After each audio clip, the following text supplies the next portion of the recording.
Hey guys, in this video I will show you how you can fix Spotify logging window not opening or loading. So without further ado, let's get started. What you need to do here, you need to go to search and then you just need to write Spotify.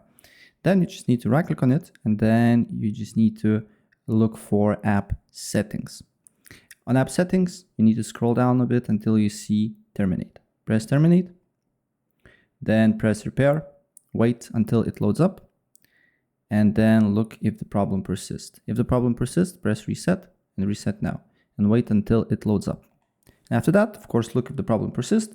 If the problem persists, then go to Microsoft Store, then go to library here, and then here look for Spotify. And look here if there is maybe update button. If there is updates, app, and then launch it and look if the problem persists. If the problem persists, what you need to do next is to simply go to installed apps,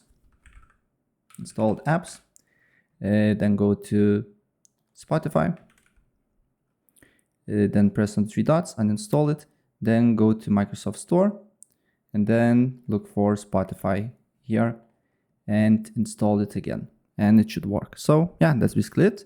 If I helped you out, please press like button and subscribe for more. Take care. Bye.